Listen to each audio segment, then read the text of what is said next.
sentidos. Bueno, obviamente el objetivo de esta clase es ver un poco las vías de proyección de los diferentes sentidos. No tiene como sentido estudiar cosas tan profundas de los diferentes sentidos porque después tienen las especialidades médicas, donde ahí van a ver oftalmo, que obviamente es mucho más profundo, y otorrino, donde ven un poco más profundo todo, ¿ya? Así que aquí el objetivo es terminar el sistema nervioso viendo las vías de integración y las vías de proyección de los diferentes sentidos, ¿ya? No vamos a llegar a descubrir por qué vemos en colores ni las distintas tonalidades y eso, ¿ya? Un poco para darle la objetividad a esto. Ya, vamos a empezar con el ojo. Entonces el ojo lo dividimos en tres capas.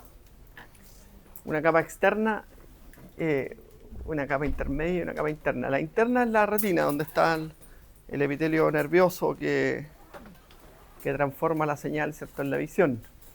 La capa intermedia es la capa vascular, ¿ya? Donde el ojo recibe su irrigación, que es una estructura bien especial, y eso hay que tenerlo en cuenta cuando ustedes hagan, por ejemplo, el curso de fármacos, uno de los sistemas de irrigación especial. Entonces, por ejemplo, ustedes se han dado cuenta, los que han tenido la experiencia, que casi todos los tratamientos del ojo se hacen con aplicación local, ya con fármacos que están hechos para eso, ¿sí? Entonces, y eso porque la farmacología sistémica es muy raro que un medicamento logre buenas concentraciones y llegue al ojo por el tipo de irrigación que tiene, ¿ya? Es una capa intermedia la irrigación, y las otras capas más bien por difusión reciben oxígeno y nutrientes. Y hay mucho aporte de oxígeno desde el ambiente, que se diluye en la película lagrimal, ¿ya? Bueno, ahora esta parte del ojo, ¿cierto?, la dividimos en cámara anterior y cámara posterior, ¿cierto? Y aquí está el iris, que es una estructura muscular, ¿cierto?, formada por músculo liso, inervada por el sistema simpático y parasimpático, como hemos visto, y hoy día lo vamos a reforzar. Después tenemos el cristalino, ¿cierto?, las fibras celulares, el cuerpo ciliar, que es donde hay glándulas y músculo, ¿sí? Y eso también, ¿cierto?, tiene inervación autonómica y regula la visión, ¿cierto? Si vemos objetos lejanos, si vemos objetos cercanos. Y en esta cámara que está acá, que esa es la anterior y la cámara posterior, esta se llama cámara vítrea, ya donde está el humor vítreo, ¿sí? Y la retina como epitelio, ¿ya? Ahí tiene, ¿cierto?, la córnea, ¿ya? Y esta membrana que es la esclerótica, ¿cierto? Y esta estructura, ¿cierto?, el limbo o la conexión entre la córnea y la esclerótica, que en algunas especies, no en nosotros, ¿cierto?, se marca. Y una de las cosas interesantes que hay aquí, ¿cierto?, bueno, el músculo ciliar, ya que tensa, el iris, y ahí está la musculatura circular y radial del iris, ¿cierto? Ven ustedes cómo es capa intermedia, tiene vasos sanguíneos. Y aquí, en este lugar, hay una estructura bien importante que se llama ángulo iridiocorneal, ya que es el ángulo que se forma ahí entre el iris y entre la córnea y el iris, ¿ya? Y en ese lugar ocurre algo importante porque ahí drena el humor acuoso, ¿ya? Se ocurre un drenaje por esas trabéculas que hay, y drena el humor acuoso por ahí, ¿cierto?, por difusión pasiva nada más. Por lo tanto, ¿cierto?, esta zona es muy sensible a varias cosas. Por ejemplo, aquí este ángulo esté más cerrado de lo normal, ¿ya? Y hay un tipo de glaucoma que es por estrechez de ángulo. El glaucoma le aumenta la presión intraocular por una falla en el drenaje del humor acuoso.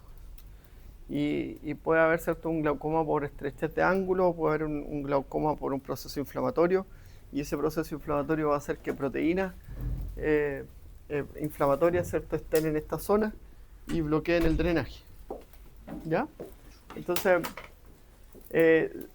cuando vean, ¿cierto?, los compuestos farmacológicos, sobre todo, van a ver que hay medicamentos que abren el ángulo, hay medicamentos que cierran el ángulo, y eso hay que tener cuidado en los pacientes que tienen glaucoma, ¿ya?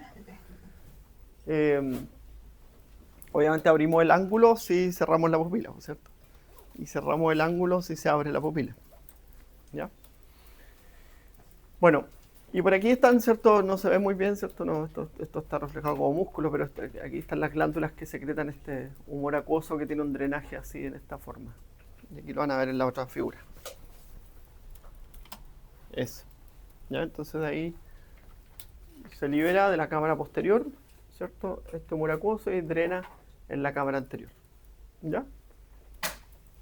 Y eso, ¿cierto? Es el proceso de secreción de este líquido, ¿cierto? Fluido que continuamente se está secretando, que es transparente absolutamente, ¿ya? Y que también se coincide con la función del lente. ¿Ya? En el lente habíamos hablado en algún momento que tiene unas proteínas que permiten un rápido flujo de agua y ordena las proteínas del lente, ¿cierto? Y eso hace que el lente se mantenga transparente. ¿Ya? Cuando falla la transparencia del lente, eso se llama las cataratas, ¿cierto? Las cataratas. Ya. Bueno, y la córnea, ¿cierto? Una estructura también súper importante, está formada por un montón de capas de células. Y, y también, pues, transparente, absolutamente. ¿Sí? Es funcional. Y es sensible, por ejemplo, a irritación. Hay unas cosas súper dolorosas que se llaman úlceras corneales, que cuando falla la capa de humor acuoso, ¿cierto? Perdón, falla la película lagrimal, pueden generarse. ¿Ya? Entonces se dan cuenta, el ojo es un órgano que está totalmente revestido por la película lagrimal, por el humor acuoso, por el humor vítreo, ¿cierto? Estas secreciones que son súper importantes y por eso que es complejo la sequedad del ojo, por ejemplo, cuando ocurren parálisis nerviosa, cuando falla la inervación autonómica. Y también es complejo lo que ocurre, por ejemplo, cuando falla la inervación autonómica de la regulación de la pupila, porque eso afecta la visión y principalmente produce visión borrosa, que es lo que ocurre cuando falla la inervación autonómica de la pupila, ¿ya? Del iris, más bien. Ya.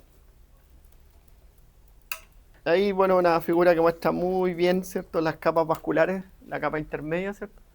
Entonces, el iris y todas sus estructuras, ¿cierto? Anexas como el cuerpo ciliar, el músculo ciliar y todo, ¿cierto? Corresponden, entran en este concepto de estructura vascular, ¿ya? Y la capa interna, ¿cierto? La retina avascular, pero da origen a al nervio óptico, ¿ya? Y ahí está cámara anterior, cámara posterior, cámara vítrea, para que lo diferencie. Bueno, aquí están las principales funciones de las estructuras del ojo, ¿cierto? Algunas ya las dijimos, ¿sí? Pero en la cámara externa, ¿cierto? La esclerótica es una estructura fibrosa que permite, ¿cierto? Totalmente vascular, como dice ahí, ¿cierto? Y mantiene la tensión ocular. Esa es su función, mantener la tensión ocular, ¿cierto? Al ser una estructura fibrosa, no expansible, limita la tensión ocular, ¿ya? Después tiene la córnea, ¿cierto? Que transmite, ¿cierto? La luz y para ello, ¿cierto? Necesita ser transparente y mantenerse funcionalmente, ¿sí? Y eso protegía su función anteriormente, protegida por la película lagrimal y posteriormente por el humor acuoso. Y eso termina dándole también el drenaje. Después tienen las túnicas vasculares, donde está la coroide del cuerpo ciliar y el iris, ¿cierto? Y ya los vimos básicamente todas sus funciones, ¿ya? La coroide obviamente suprime el suplemento nutricio de vasos sanguíneos del ojo. El cuerpo ciliar, ¿cierto? Tiene la función de regular la tensión del lente y modular su convexidad o su concavidad. No tiene nunca concavidad, pero la convexidad es mayor o es menor, ¿cierto? En relación de ello. Y el iris, ¿cierto? Regula el diámetro de la pupila, ¿ya? Y con eso permite mirar objetos lejanos o objetos cercanos, ¿ya? Después tienen algunas otras túnicas, ¿cierto? Donde está la retina, que ahí está el aparato fotorreceptor, ¿ya? El aparato fotorreceptor, donde se transmiten los impulsos nerviosos. Ya, la regulación de los músculos extraoculares, ¿cierto? Está aquí ya la última vez, ¿cierto? Para que se lo aprendan. El músculo oblicuo superior, el cuarto paracraniano. Todos los demás, menos el recto lateral, ¿cierto? El tercer paracraniano, y el recto lateral es por el nervio abducens, ¿ya?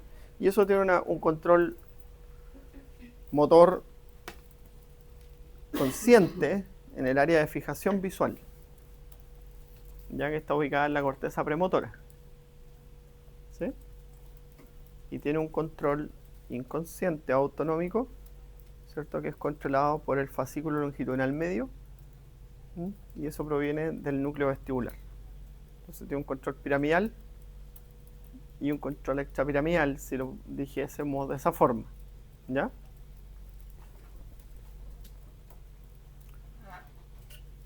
Ahí están, ¿cierto?, los músculos vistos desde otra perspectiva. No le creo mucho a este esquema, ¿sí? No creo yo que el nervio óptico esté rodeado por tendones. No creo mucho eso, ¿ya? Es un esquema nomás, no está muy bueno en esa parte, pero en esta parte sí está bueno. Muestra la posición del oblicuo superior, muestra la posición del recto superior también, que no aparecen en otro esquema.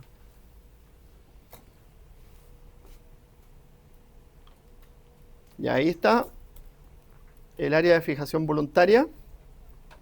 Entonces, desde allí las neuronas provienen y hacen sinapsis, ¿cierto? A través de un tracto que se llama frontotectal, hacen sinapsis con los núcleos de los nervios oculomotores, ¿ya? Y el área de fijación involuntaria, ¿cierto? Eso allí, ¿cierto? Más bien la integración vestibular, ¿cierto? Genera un control del movimiento ocular en relación a los movimientos de la cabeza, que es lo que decíamos en la clase de cuando vimos sistema vestibular. Ya está en la última clase de sistema nervioso, así que aquí está todo dicho, ¿sí? Bueno, y este también es importante, ¿cierto? Las proyecciones del nervio óptico. Acuérdense que el nervio óptico, ¿cierto? El lado temporal del ojo, el lado nasal del ojo, ¿cierto? El lado temporal del ojo va por el mismo lado hasta el cuerpo geniculado lateral, ¿ya? Y ahí llega, de ahí va con las radiaciones ópticas, se va a la corteza occipital del mismo lado. El lado nasal decusa en el quiasma óptico y va al otro lado, al lado contrario, ya contralateral. Y allí, ¿cierto? Las radiaciones ópticas nacen del cuerpo geniculado lateral del lado contrario hasta la corteza occipital, ¿ya? Pero también, ¿cierto?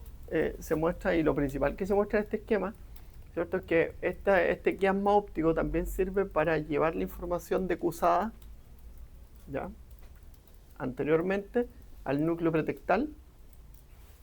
Y ahí este núcleo pretectal hace dos sinapsis con el núcleo del oculomotor, ya que se llama también de Edinger-Westphal, ¿sí?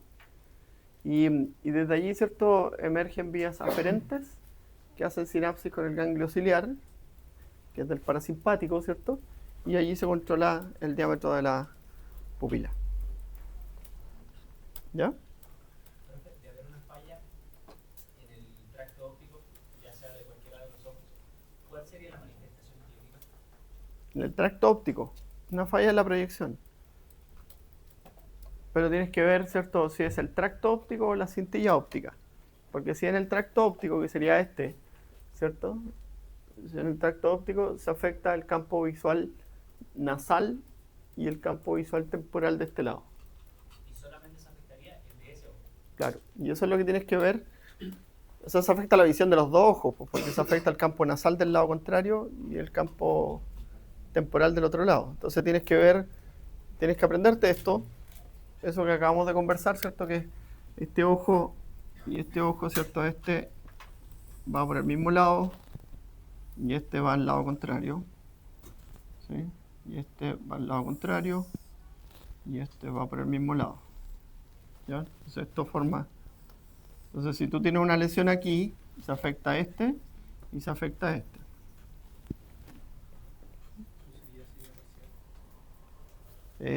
Una alteración de la visión, más bien. No es que eso se quiera parcial, es como que son diferentes tipos de alteraciones de la visión. ¿Ya? Entonces, es difícil decir, una alteración de la visión, más bien. ¿Ya? Y después, ¿cierto? Si tú tienes, por ejemplo, el daño acá, se afecta al ojo. Ahí sí, pues ahí se afecta. Si es antes del quiasma óptico.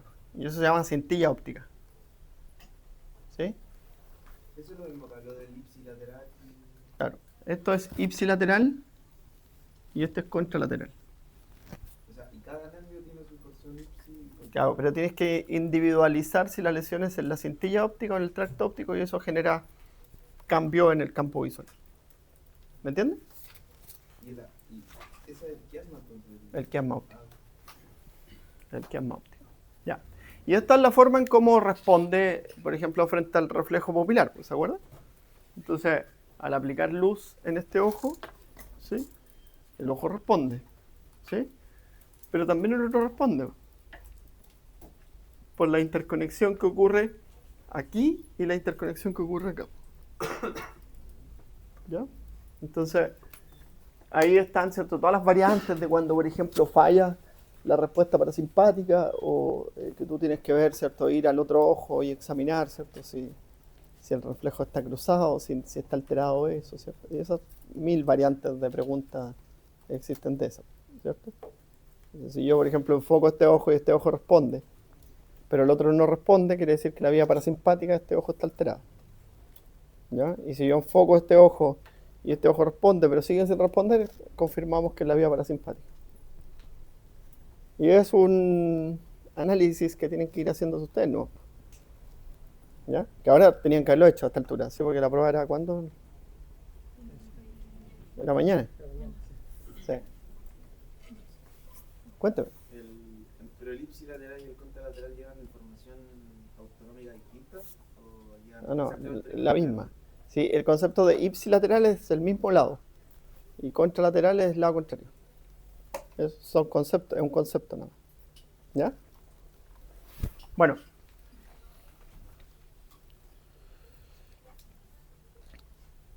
Fin. Entonces, ¿cierto? ¿Cómo se coordina esto? Ahí están los núcleos de los nervios oculomotores, ¿cierto? Y ahí está el fascículo longitudinal medio, que proviene desde el núcleo vestibular. ¿Ya? Ahí está la estructura. Ya, ahora la inervación simpática proviene desde el cuello. Y eso es importante. ¿Ya? Entonces, asciende desde las torácicas. ¿Ya? Y en conjunto con los siempre los nervios, las arterias y las venas van juntas, ¿cierto? Eso ustedes lo vieron en anatomía. ¿Sí? Se llama paquete vasculonervioso, ¿cierto? Entonces viaja por el paquete vasculonervioso del cuello, ¿sí? Y hace sinapsis en el núcleo, en el ganglio cervical superior, ¿cierto? Y desde allí ingresa por la porción petrosa junto con el plexo carotídeo, ¿cierto? Y va a inervar el ojo. ¿Ya? Entonces, ahí también, pues ahí, por ejemplo, a veces van a tener ustedes un paciente con un evento traumático en el cuello o un bloqueo nervioso a veces del cuello y va a perder la inervación simpática de ese lado. ¿Ya? Y eso lo escribió un señor de apellido Horner. Entonces, cuando ocurre, se llama síndrome de Horner. ¿Por qué? Porque tiene un conjunto de signos y síntomas asociados al bloqueo de la actividad simpática del cuello. ¿Ya? Y eso falla toda la regulación autonómica simpática de la cabeza del lado afectado. O sea, se cae el párpado, se cierra la pupila, cambia el patrón de secreciones de ese lado, normalmente hay lagrimeo, espontáneo, sin regulación. ¿Ya? Entonces, todas esas son las funciones autonómicas simpáticas de ese lado. ¿Ya? Ya. ¿Qué les pasó hoy día? ¿Te compró algo así? Ah, ya. Control de histología. No me digan nada. Ya, cuéntame. Sí. Vi a la Cecilia entrar a la oficina en la mañana, sacó una hoja y eso era seguro. ¿Ah? O sea, entiendo el concepto, pero ¿cómo funciona? Pero por falla del troclear. Y ahí eso produce, este es el estrabismo horizontal, ¿cierto? Típico, el ojo se desvía hacia la parte media, el estrabismo vertical, ¿cierto? El ojo se desvía hacia la parte superior, y el estrabismo torsional es cuando el ojo se gira y eso te dificulta subir y bajar escaleras, por ejemplo, en vez doble. Entonces te puedes caer, bien complejo. ¿Mm? Porque en el movimiento ¿cierto? El troclear regula la posición del ojo. ¿Ya?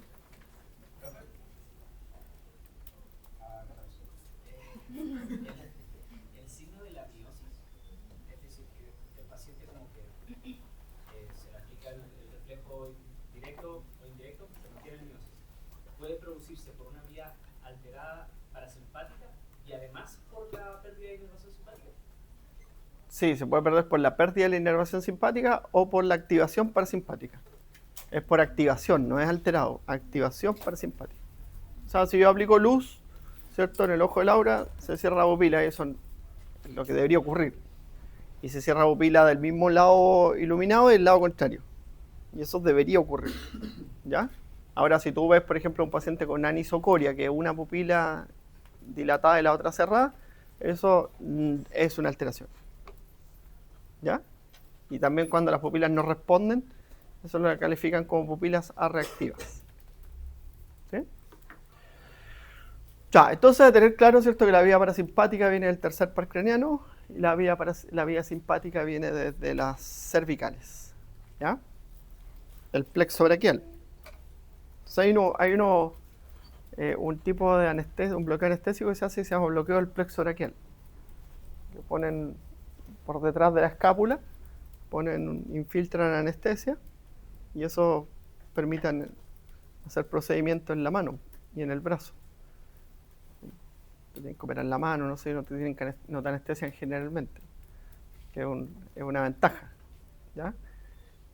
Finalmente igual te anestesian porque una lata estar ahí horas despierto con el brazo así, ¿cierto? Y a veces te ponen un sedante, pero te ponen un sedante porque te quedes dormido, ¿no?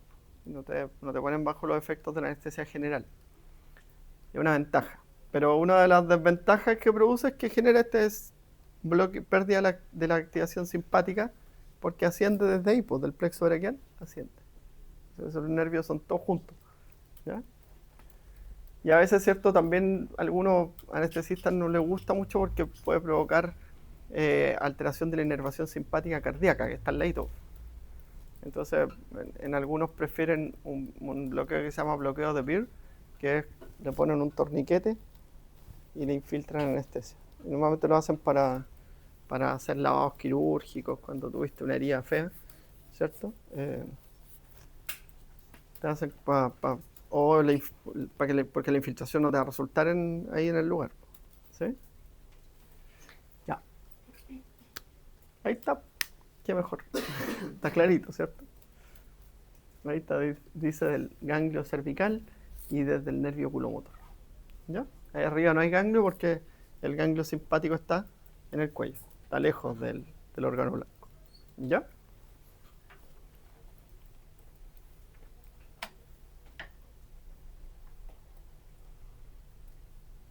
Esto es como lo que ocurre en los cambios de la acomodación del cristalino.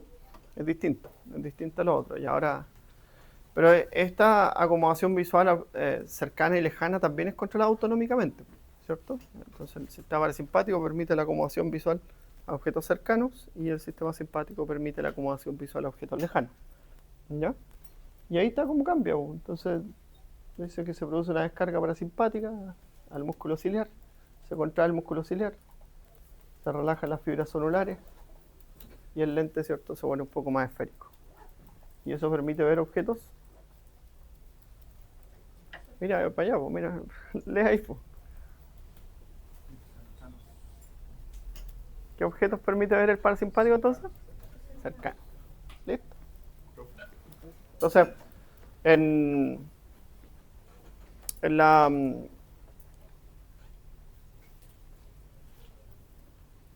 Por ejemplo, cuando hacen el examen de fondo de ojo, aplican un medicamento que tiene actividad anticolinérgica. Entonces la pupila se abre. ¿Sí? Y eso puedes mirar el fondo del ojo. que es un examen especial que lo hace el oftalmólogo, ¿cierto? Ya. El medicamento que se usa ahí es un medicamento que tiene una duración súper corta. Y desaparece rápidamente el efecto. ¿Mm? Porque si no, ¿qué produce eso? Si yo tengo ¿ah? Ya, produce dificultad la acomodación visual, entonces produce visión borrosa. Y otra cosa que produce, una cosa que es molesta, que es súper molesta, que se llama fotofobia. Ya que es como que miráis y es como que te están quemando los ojos. ¿Sí? Entonces tienes que andar con gafas. Antes lo hacían así, pues. Antes cuando te ponían un parche. Cuando hacían el examen de fondo de ojo te ponían un parche después. Porque te demoraba horas en pasarse el efecto de la atropina, que era el fármaco, el único que había antes. ¿Ya? Ahora hay unos que tienen acción corta, ultra corta. Hace el examen de fondo de ojo y se acabó el...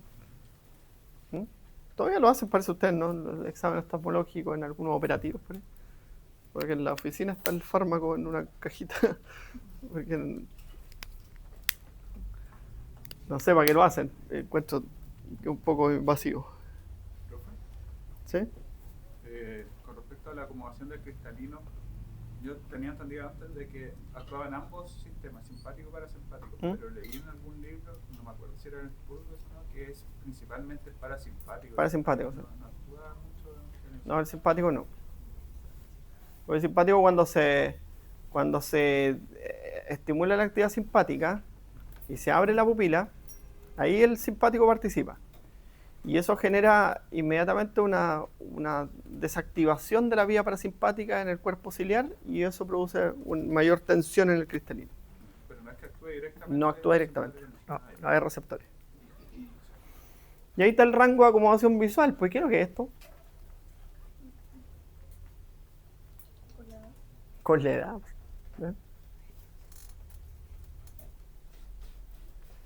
Entonces, ven, ustedes pueden ver aquí, sin problema. Pero yo ya estoy por ahí, pues. Bueno. La simpática, ¿sobre qué músculo actúa para acomodar la visión? Músculo ciliar. Músculo ciliar. Del cuerpo ciliar. Ya, entonces, ¿cierto? Estos son los campos visuales, ¿cierto? Nasales y temporales. ¿Sí? Entonces aquí, por eso se llama nasal y temporal. Ya también existe superior e inferior, pero eso más bien como que se puede diferenciar mucho. ¿Ya? Como es muy fino la diferenciación que te podría llevar a eso. ¿Mm? Y como decía, no es el foco de esto. Esto sí un poco entender, ¿cierto?, cuál es la función del epitelio y de las células que participan en el epitelio retiniano, ¿cierto? Ahí tenemos los conos y los bastones, ¿cierto?, que son las células que transducen el estímulo, ¿sí? Transforman el estímulo lumínico en un potencial de acción, eso es lo que hacen. ¿Ya? Y funcionan con unas proteínas que se llaman cromoproteínas. Entonces, esto más bien, ¿cierto?, está activo en la oscuridad y se inactiva en la luz. La función de los bastones, por ejemplo. ¿Ya? Y aquí este se llama epitelio retiniano, ¿ya? Entonces aquí están estas células que se llaman células amacrinas. Estas son las horizontales, perdón. Las bipolares y las amacrinas. Y estas son las células ganglionares, que son las que inician, ¿cierto?, el nervio óptico. ¿Ya? Células ganglionares son las que inician. Entonces, las bipolares conectan estas dos células, los conos con las células ganglionares, ¿ya? Las horizontales tienen un rol, ¿cierto?, de inhibición y de activación, y las amacrinas tienen un rol de amplificación. ¿Ya? Esas son las funciones principales que hacen. Ya obviamente tienen más funciones, sin duda. ¿Cuál es la foto? ¿Cómo? ¿Cuál es la foto? Horizontales, amacrinas, bipolares. Entonces aquí se produce, ¿cierto?, unos sistemas, ¿cierto?, que son, por ejemplo, de convergencia,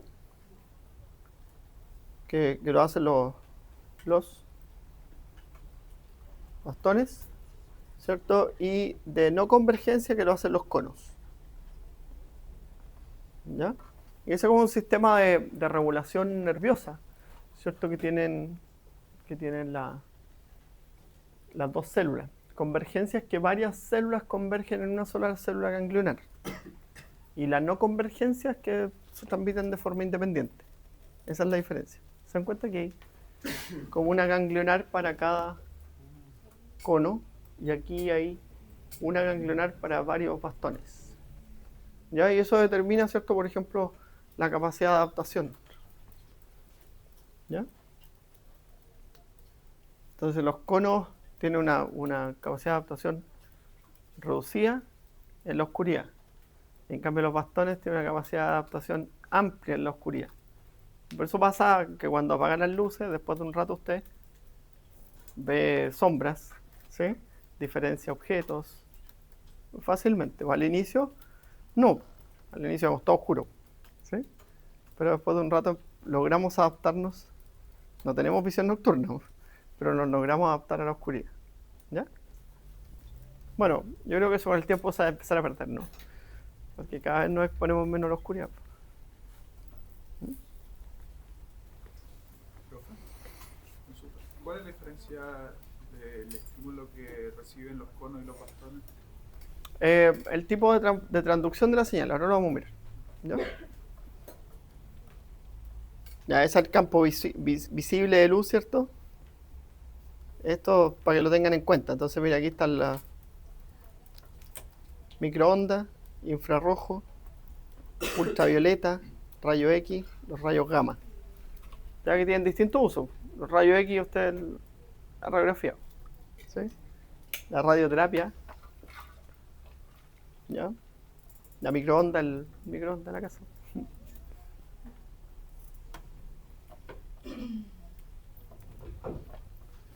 Ya, eso es para que jueguen nomás, para que hagan una pausa. Mírenlo ahí un segundito, me dicen.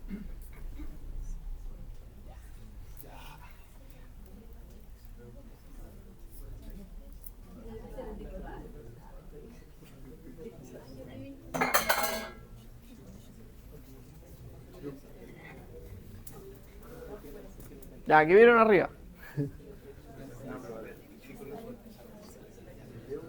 ¿Hay un daltónico, no? ¿O alguien que sea daltónico? ¿No?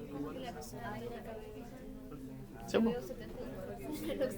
74. No, yo es que mira, abajo sigue. Y el 42. ¿Ya? Ya, sí.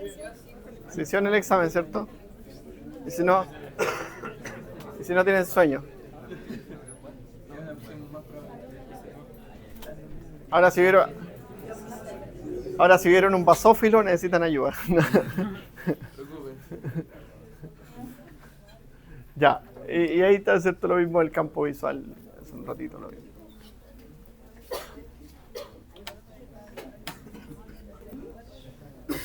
Ya, entonces mira, así funciona esto. Entonces, en la oscuridad, ¿cierto? Hay una corriente que se llama corriente de oscuridad. Y esa corriente permite el flujo de iones y eso libera neurotransmisores inhibitorios continuamente, ¿cierto? En la oscuridad. ¿Ya? Hacia las células bipolares. Entonces la célula bipolar se mantiene inhibida en la oscuridad. ¿Ya? Por eso la oscuridad también la van a ocupar ustedes como una terapia a veces. ¿Sí? Hay las habitaciones de los hospitales, las clínicas, hay algunas habitaciones, no todas por supuesto, que puedes cambiar la intensidad de la luz. Y eso es terapéutico. ¿Ya? Por ejemplo, cuando hay dificultad en controlar estatus epilépticos o personas con traumatismo encefalocraniano o personas con ACV, pueden ocupar esta alternativa de la oscuridad que funciona, ¿cierto?, secretando neurotransmisores inhibitorios. ¿Ya? En la luz, ¿cierto?, lo que se produce es la activación de las fosfodiesterasas, la fosfodiesterasa, ¿cierto? Y eso genera una inactivación del GMP cíclico. Y estos canales iónicos que están ahí son dependientes del GMP cíclico. Entonces, como no hay GMP cíclico, los canales iónicos se cierran. Y se pierde la corriente de la oscuridad, ¿cierto? Y por lo tanto esta célula se hiperpolariza y deja de liberar neurotransmisor inhibitorio. Y ahora esta que está libre, libera neurotransmisor excitatorio. Funciona al revés. ¿Ven? con inhibiciones. Por eso lo dejamos para el final, porque ya a esta altura cuesta un poco, cuando uno tiene muy clara la idea que le envuelta todo, cuesta. ¿Sí? En cambio acá es más fácil, porque ya lo tienen claro y uno les puede mover un poco las cosas. ¿Sí? Ya.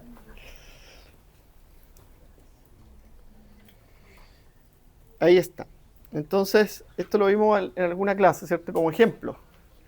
Entonces, la luz estimula estas cromoproteínas.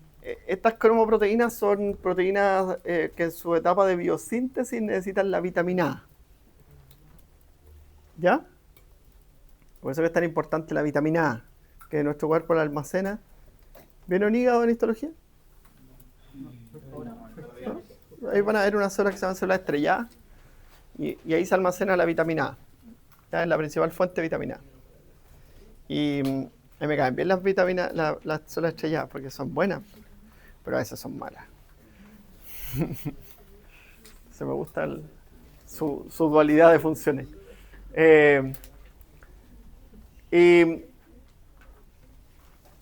Y cuando se activa esta cromoproteína, ¿cierto? Se activa esta enzima que se llama fosfodiesterasa. Y la fosfodiesterasa convierte el GMP en 5-GMP, solo inactiva.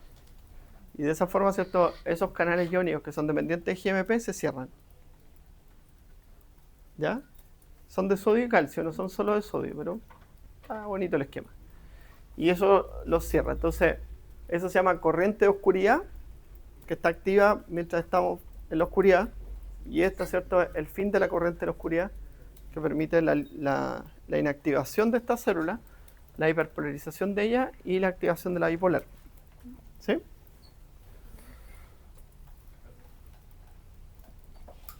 Ahí tienen la vía óptica, súper importante. ¿Cierto? Ahí está la cintilla óptica o nervio óptico, el tracto óptico, el quiasma óptico. Entonces aquí siempre te hacen eso, ¿cierto? Cuéntame. ¿Tiene alguna influencia directa el mecanismo en el que funciona la visión con la secreción de melatonina? Sí, pues. Sí, porque la exposición a la oscuridad manda una señal al núcleo supraquiasmático. El núcleo supraquiasmático manda una señal a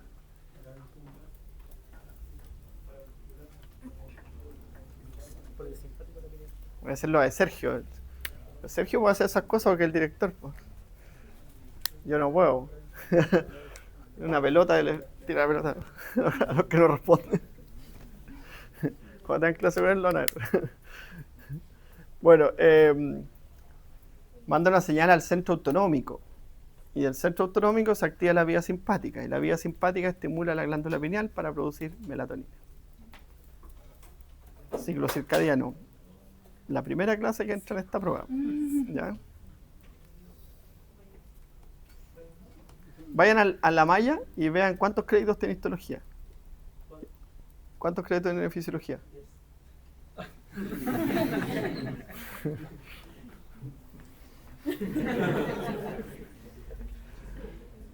Ya. Entonces, aquí, sí, bueno, esto parece que no lo han estudiado esto, ¿eh? Entonces, esto se integra con el tálamo. ¿Cómo se llama el núcleo donde se integra? Sin mirar ahí. Núcleo geniculado lateral. ¿Ya? Es un núcleo talámico. Y desde ahí, ¿cierto? Va.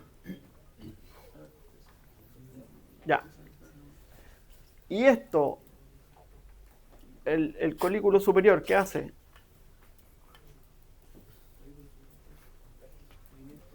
Porque hay una vía que va al colículo superior antes de llegar al tálamo. Parece que antes de llegar al tálamo todos los estímulos generan activaciones reflejas. ¿Ya? Activaciones reflejas. Entonces, del colículo superior. ¿Y cuáles son los reflejos visuales? Aparte del pupilar y eso.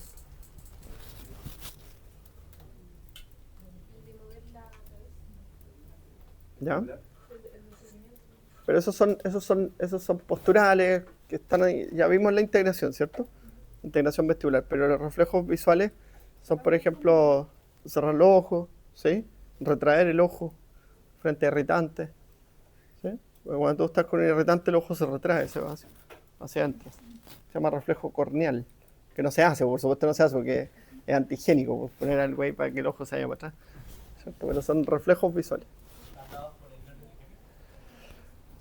Muy bien. Es Luciano. No, no es Luciano. No. Sorry. Ya. Entonces, lo que les decía yo es que siempre... Ahí está, mira. Hipotálamo, regulación del ciclo circadiano. ¿Cómo se llama el núcleo? Pretectal. ¿Ya? ¿Y el control de la pupila en el núcleo?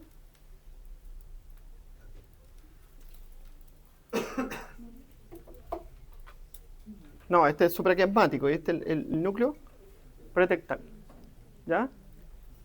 Ahí están todos los núcleos. El núcleo supraquiasmático, el ciclo circadiano.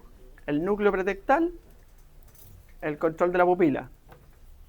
El núcleo geniculado lateral, la proyección óptica hacia la corteza occipital. ¿Ya? Y el colículo superior, la orientación de los movimientos oculares y la cabeza. ¿Ya? Esto es lo que tienen que dominar para saber ojo. Esta imagen. Está todo ahí. Saber qué hacen cada una de esas cosas, ¿cierto?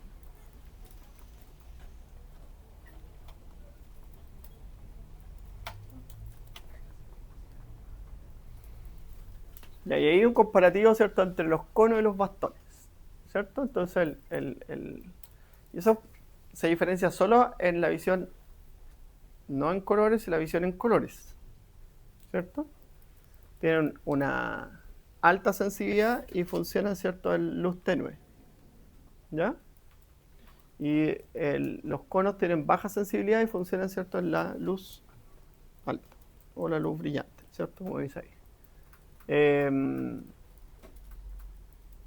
Ahora, normalmente, ¿cierto?, se produce una convergencia en los bastones, en los conos no, ¿ya? Y estos están ubicados principalmente en el centro de la retina y estos están ubicados en la periferia de la retina, ¿ya?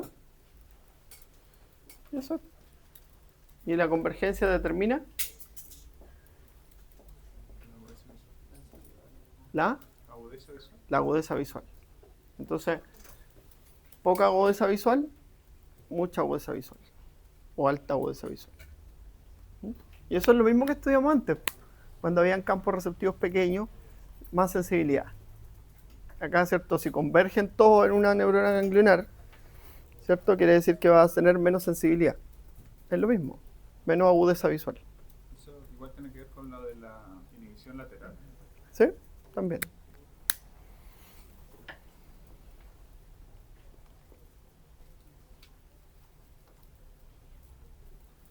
Esto es lo mismo, está el esquemita. Ese es el esquema de la activación visual.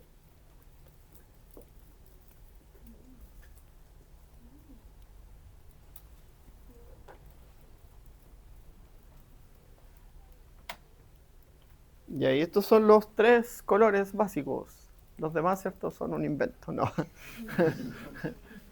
el azul, el verde y el rojo. Y uno ahí ve entre medio y la pelea eterna, ¿cierto? Yo, como no uso lentes, me compro ese chaleco negro y llevo a la casa y es azul. Lo pongo a la luz, pues, no sé. Pero me gustan los dos colores. ¿Sí?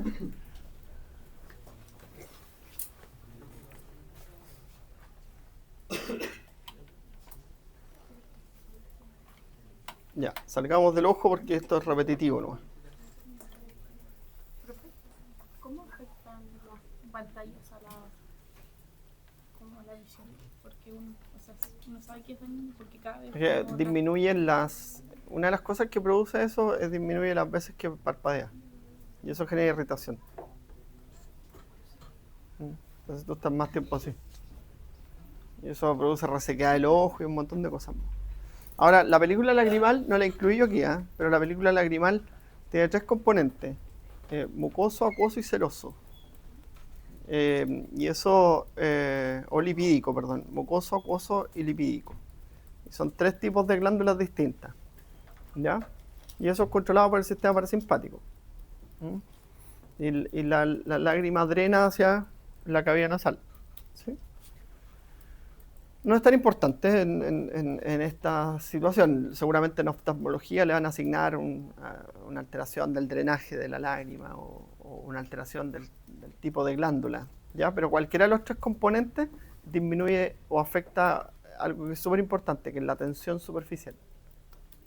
¿Ya? Porque tus lágrimas, tu película lagrimal está cubriendo el ojo en contra de la gravedad, en contra de los principios de la biofísica, si tú te das cuenta, ¿cierto? Una lámina de agua encima del ojo, ¿sí?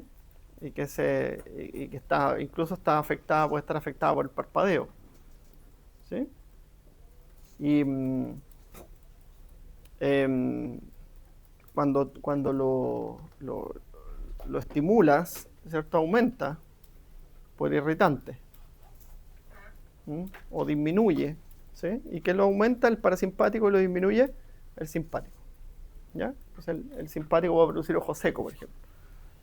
Cuando uno toma un componente, un estimulante simpático, se produce resequedad ocular.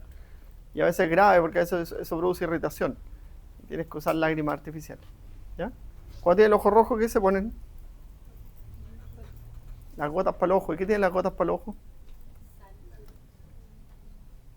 ¿Qué tienen? No tienen nada.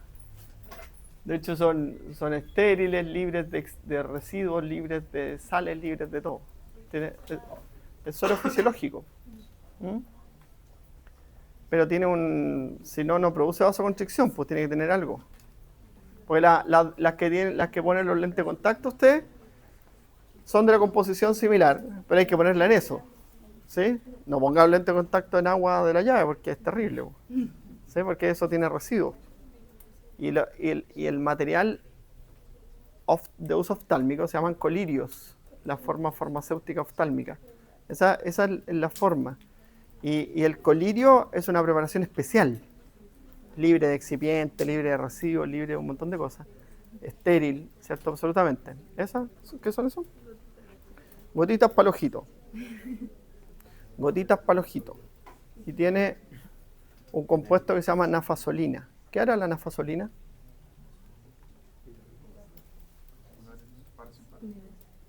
Estimular el parasimpático. El otro. El simpático. Gracias. La nafasolina igual se usa nasal. O sea, hay unos aspersores nasales. Y es cuando uno... No sé si les pasa a ustedes que les da rinorrea al aire acondicionado. Sí. Ya. O sea, para evitar la rinorrea del aire acondicionado se usa nafasolina. En los países centroamericanos la venden así como cuando uno va a la farmacia y te venden el paracetamol. Es lo mismo, ¿ya? Entonces, esos son agonistas simpáticos todos. La efedrina, pseudoefedrina, nafasolina, todos son familiares. Midodrina, ¿sí? Son un montón de fármacos que son la misma familia. Entonces, el agonista simpático produce vasoconstricción. Ya, pero esa gotita no hay que usarla en exceso, porque producen la vasoconstricción y después de la vasoconstricción viene una respuesta refleja del vaso sanguíneo. Los vasos sanguíneos se mandan solos. Entonces, si hay disminución del aporte de oxígeno, se dilata. Y eso hace que la gente lo use repetitivamente. Pero eso puede producir manchas corneales, que ahí no hay nadie que te salve. ¿Ya? Así que no hay que usarlas en exceso. Hay que usarlas poquito. Usted que es una farmacia móvil, parece, ¿no? Voy a parar al lado suyo cuando haga clase de forma que me saque todas las cuestiones. Sí, pero fluoxacino. ¿No? Ya. Bueno, la lágrima es súper importante, la van a estudiar en el ojo cuando vean oftalmo, ¿cierto? El curso de oftalmo es bien bueno, lo hacen aquí al frente en Oftamédica, con el doctor Vega. Así que ahí seguramente van a mirar más cosas del ojo. Ahora, lo importante, como le dije yo, es las láminas donde le mostré los núcleos, para qué sirve cada núcleo, cómo decusa la información y eso. ¿Ya? Olfato y gusto, ¿cierto? Para terminar. El epitelio olfatorio, ¿cierto? Es un epitelio formado por unas neuronas que se llaman bipolares, ¿ya? Y esas neuronas, ¿cierto? Tienen una capacidad distinta y son de un origen ancestral, pues son las más viejas del sistema nervioso, ¿cierto? Antes del El rinencéfalo es lo primero. ¿Lo vieron alguna vez? En las clases de robótica hablan estas cosas, ¿cierto? El rinencéfalo es como primero, y una de las cosas distintas que tiene el epitelio olfatorio es que se renueva. O sea, las neuronas pueden renovarse, que eso es distinto. Eso hace que sea, por ejemplo, tú las puedes estudiar. Hay gente que las estudia. Entonces las extraen de la lámina gribosa y estudian las neuronas por esa capacidad que tienen de regenerarse. Nunca han encontrado cómo. Si no, te implantarían células nerviosas de la nariz en una lesión nerviosa, ¿cierto? Ya lo habrían hecho. Y nosotros, por ejemplo, a veces nos resfriamos, se pierde el olfato absolutamente porque en el resfrío van a aprender ustedes el próximo semestre en inmuno que los virus colonizan células para replicarse, ¿ya? Y tu sistema inmune destruye esas células que está colonizada por virus.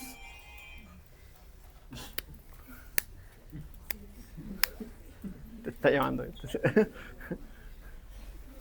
Qué terrible. Ya. Bueno, también, ¿cierto? Tiene una glándula secretora, ¿cierto? Que se llaman glándulas de Bowman, ¿ya? Y esa es súper importante, esa película mucosa del epitelio, ¿ya? Porque ahí está la importancia. Las moléculas odorantes, o las partículas odoríferas, así se llama, se disuelven en esa capa de mucus, y de esa forma las células del epitelio olfatorio las pueden leer. O sea, aquí están disueltas las moléculas y estas células las pueden leer, ¿cierto? Y convertirla en un potencial de acción. Siempre tienen que encontrar la forma en cómo se convierte esto en un potencial de acción. ¿Ya? Bueno. ¿Profe? Si uno pierde el olfato, ¿lo puede recuperar? ¿Sí? ¿Cómo cuánto tiempo? Que depende de dónde. El olfato cuando me dio COVID y todavía no lo recuperé.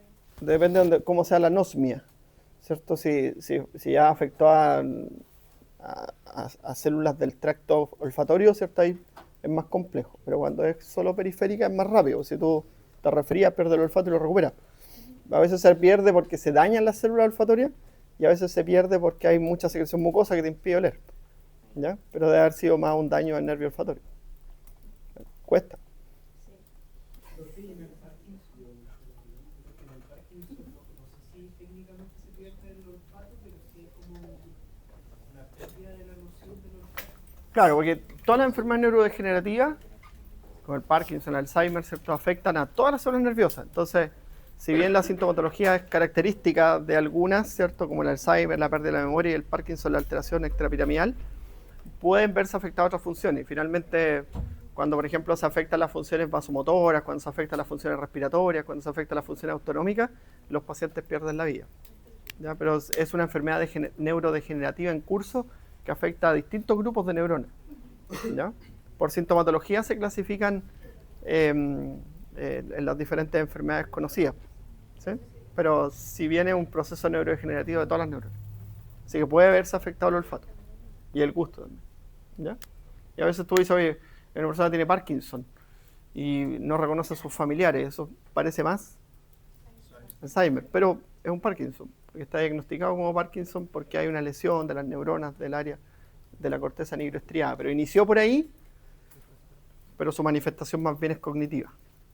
¿Me entienden? Ya. Hay una proteína que regula este proceso, ¿ya? Porque si hay una célula que se renueva, hay alguien que tiene que proteger, ¿cierto? Para que no se renueve continuamente, ¿cierto? Que se llama proteína morfogénica ósea, que es una proteína que regula la renovación del epitelio olfatorio. ¿Ya? Entonces ahí están las glándulas, ¿cierto? Secretoras de mucus. Ahí está el mucus y ahí están los odorantes, ¿ya? Y estas son células que se dividen y van, ¿cierto? Entonces, cuando se afectan estas células es cuando ya no, el epitelio se ve, falla en la renovación, ¿ya? Falla el proceso de renovación. Es lo mismo que en la piel, pues. Tú tienes una cicatriz cuando se afectan las células basales. Si no se afectan las células basales, uno tiene rasguños, miles de rasguños, después esos rasguños desaparecen. ¿Sí? ¿Se han dado cuenta de eso, no? Bueno, si no, tienen que aprender a ser más observadores con ustedes mismos. ¿Ya? Cuando uno tiene un rajuño así chiquitito, ¿cierto? A veces un pelón feo, ¿sí? Y eso desaparece. Pero si afecta la capa de las células basales, no hay renovación y se produce una cicatriz. Y el epitelio olfatorio es lo mismo. O sea, si se afectan estas células basales, ¿ya? Este epitelio no se renueva y por lo tanto, ¿cierto?, no se recupera el olfato. ¿Ya? Y lo que ocurría, Florencia, en COVID es que, bueno, es un virus del tipo ARN que entra a las células y se replica en las células. Entonces, tu sistema inmune tiene unas células que son como unos guardias, que se llaman linfocitos TCD8. Y todas las células que están alteradas por virus, células oncogénicas, por ejemplo, células que están en proceso de perder sus características de comportamiento y transformarse en una célula tumoral, todas esas células son destruidas por estos linfocitos T que se diferencian, cuando reconocen una célula extraña, se diferencian ellas mismas en un linfocito T citotóxico, que tiene la función de destruir células. ¿Ya? Entonces, si se afectan las células del epitelio olfatorio basal, lo más probable es que el olfato, la anosmia se mantenga por más tiempo. ¿Ya? Y es un estímulo además, es un sentido difícil de estimular, porque por ejemplo el tacto, el movimiento, eso normalmente hacen ejercicio. Incluso el movimiento, a veces hay unos brazos robóticos hoy día que te mueven el brazo solo, ¿lo han visto? ¿Sí? O la pierna, ¿sí? o abres la mano, ¿cierto? Y de esa forma tú estás dando estimulación y esa estimulación obviamente va a llevar a restauración nerviosa. ¿Profe? ¿Y por qué hay como mayor sensibilidad a ciertos olores? Es que, por ejemplo, yo huelo algunas cosas, pero no todas. Claro, porque obviamente, ¿cierto?, generan mayor cantidad de odorantes y los puedes leer mejor. Ah, ya, solo por eso. Y los que no, los más tenues quizás te cuestan más. ¿Sí? Bueno.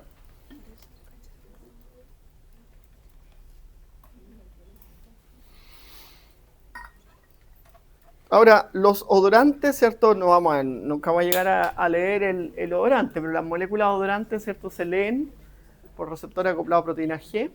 ¿Ya? Incluso la proteína G se reconoce como la subunidad G-OLF, ¿cierto?, como específica. Y modula la activación de canales iónicos. ¿Ya? Y eso permite el potencial de acción. De esa forma, entonces, ¿cierto?, se lee un aroma. ¿Sí? Los perfumes, por ejemplo, ¿sí?, son cada vez más pillos los perfumes, ¿cierto? Antes era como un perfume nomás, pero ahora es como el agua del perfume, el perfume y el elixir. ¿Sabes la diferencia, no? La concentración del perfume que trae. Más agua, menos agua, más alcohol, menos alcohol. ¿Sí? Profe, el café tiene... El café es maravilloso el olor, ¿sí? Pero tiene mucho odorante, pues eso se usa para... Sí, para neutralizar.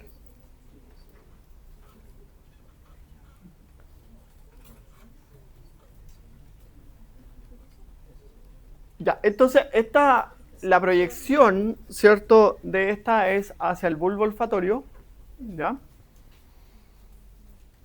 Y mira dónde está el tálamo. En una línea paralela con la corteza orbitofrontal, pero después de la corteza piriforme. Porque ¿cierto?, estas estructuras son las del olfato, la corteza piriforme. ¿Sabes dónde está la corteza piriforme? En la base del cerebro. ¿Ya? En nosotros no se ve tanto, ¿sí? Pero si tú ves un ratón, el bulbo olfatorio es como así, el tracto olfatorio tiene una corteza que se llama, está acá, y como tiene, se llama piriforme. ¿Ya? En nosotros eso es así. Y es como un área delimitada que la llamamos corteza piriforme. Entonces no pasa por el tálamo, ¿se dan cuenta? Se va directo. Y después va al tálamo. Entonces esta es la integración olfatoria. ¿Ya? El tubérculo olfatorio, la corteza piriforme, la amígdala y la corteza entorrinal. ¿Ya? La amígdala, por ejemplo. Tenemos una respuesta refleja frente a olores desagradables. ¿Cierto? Hay olores que son desagradables. Hay olores que son desagradables realmente. El olor a putrefacción, por ejemplo. Los olores irritantes. ¿Sí? Esos son olores desagradables. Hay olores que a veces te pueden gustar o no te pueden gustar. ¿Cierto? Por ejemplo, a ustedes, no sé si les gustará, pero a mí me encanta el olor a silo. ¿Conocen el silo? ¿No? ¿Lo conocen? A los animales les dan un pasto fermentado. Ya mira, cuando pasen por el campo van a ver unas cosas que son como unos marshmallows gigantes. Allá adentro hay pasto que está fermentando. Y en el invierno le dan ese pasto a los animales. Y a mí me encanta ese olor. Como que... Pero en mi casa de repente va gente y me dice, hay olor como a caca, me dice. Sí, es como ácido, ¿no es? Sí. ¿Usted lo encuentra asqueroso? Sí, ya. ¿Viste? El olor a encina. Eso tiene una explicación. Pero no te la puedo decir aquí entre todos. Después en privado. ¿Ya? Ya. Bueno, ya. No nos vamos a ir para el lado holístico de la medicina. Sigamos con esto. Entonces, va la corteza orbitofrontal, al tálamo, al hipotálamo y al hipocampo. Y aquí tú relacionas aromas con algo que te gusta, ¿por cierto? En el hipocampo, o relacionas aromas con situaciones, ¿sí? Hay algunos lugares que tienen como aromas. Por ejemplo, ahora venden, yo no lo voy a creer, venden el aroma para el auto nuevo. Aroma auto nuevo. ¿Lo has visto? Aroma auto nuevo. Y esos han sido como estandarizados que la gente termina diciendo, oye... o por ejemplo, algunas tiendas tienen aromas. ¿Sí? Las tiendas de guagua. Las de guagua, hay una que se llama... ¿Cómo se llama? Que tiene un aroma y lo venden el aroma. Venden ropa mujer. Umbrales. Y venden el aroma a umbrales. Y tú lo compras, pues así para echarle a tu ropa. ¿Sí? Bueno. En el hipotálamo obviamente se activan las respuestas autonómicas y una de las respuestas autonómicas es la salivación, ¿cierto? Cuando sentimos el aroma a comidas, ¿sí? Y eso, ¿cierto? Eso genera una respuesta refleja que es la salivación y eso genera una respuesta refleja que es la activación completa del sistema digestivo. ¿Ya? Porque aumenta la motilidad intestinal, aumenta la secreción intestinal, aumenta la salivación, aumenta la producción de enzimas digestivas en la saliva. ¿Ya? Y eso es cuando sentimos olor a comida.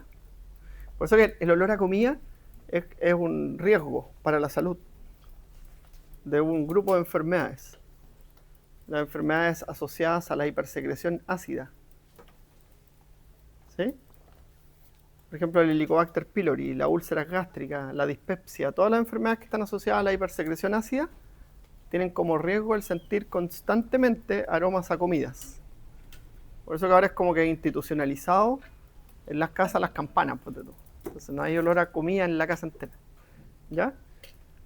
Ahora es bonita, es simpática, no sé, le gusta a la gente. No sé. Pero en los trabajos, la Asociación Chilena de Seguridad o la Mutual de Seguridad fiscaliza eso. Por ejemplo, los casinos tengan una buena extracción de los aromas. Sobre todo, por ejemplo, cuando tiene un edificio y el casino está en el primer piso, todos los pisos impregnados con comida. Entonces, eso es un riesgo para la salud de las personas. Las enfermedades asociadas a la hipersecreción ácida se asocian con eso. ¿Ya? Ya. Estas son entretenidas, estas partes del sistema nervioso, pero son las últimas. Y 1 minuto para decir el gusto. No, el gusto lo mismo, tienen que sacarse eso que es súper antiguo, que no se usa ya, sino que más bien los quimiorreceptores tienen una distribución homogénea en la lengua, ¿ya? Y esto ocurre así. Entonces, existen diferentes sustancias, ¿cierto? Las sales, por ejemplo, son directamente ingresan por canales iónicos. La sal y el ácido, directamente por canales iónicos, porque contienen iones. Entonces permite el ingreso de iones y ese ingreso de iones produce la despolarización. En cambio, los otros sabores, ¿cierto? Lo dulce, lo amargo, este sabor umami que se supone que determinan las proteínas, produce una despolarización a través de un segundo mensajero. ¿Ya? Y produce una activación por mayor tiempo. Y también eso está asociado, por ejemplo, a la mayor saciedad. ¿Ya? Ahí hay un mundo, así que no nos vamos a meter mucho en eso. Vemos un poco en la parte siguiente endocrino, donde vemos páncreas, y ahí vemos regulación de la alimentación. Entonces ahí volvemos a mirar este asunto. ¿Ya? Y esto libera serotonina, ¿vos ven? Serotonina. Entonces es transmitido, ¿cierto?, por la primera neurona sensitiva del gusto. ¿Ya? Y esto es información, ¿cierto?, va al núcleo gustatorio. En el núcleo gustatorio se activa la respuesta autonómica, ¿cierto?, del facial y el glosofaringio, que inervan los 2 tercios anteriores del facial y el tercio posterior el glosofaringio. ¿Ya? Y hay una papila gustativa, que también se renueva. ¿Ya? Y bueno, con esto voy a terminar, porque estamos fuera de horario ya. Y allí, ¿cierto?, se proyecta a diferentes regiones. Pues, por ejemplo, se proyecta a la corteza somatosensitiva del gusto. ¿Ya? Se proyecta al hipotálamo y al sistema límbico y así se activa la respuesta autonómica y la respuesta emocional del gusto. Ya que tiene una cosa súper interesante eso. Y también, ¿cierto?, se estimula con ello la motilidad de la secreción gástrica. ¿Ya? Y eso. Esto es más bien lo que tienen que saber del gusto. Listo. En el taller vamos a trabajar con la prueba del año pasado. Entonces yo les voy a pasar la prueba del año pasado y la tienen que resolver en grupo. Y eso se entrega al final del taller y las notas de eso las van a tener esta semana para que puedan estudiar. ¿Ya? ¿Cómo?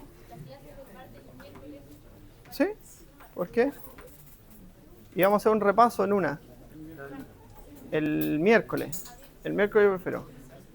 Y mañana empiezo endocrino, para darle la empezada a endocrino. ¿Ya? Hasta aquí entra la prueba. Lo cual es bastante. Ya, que estén bien. Si quieres podemos practicar con la prueba que nos va a hacer. Si trae la No sé, pero quizás me quede un rato.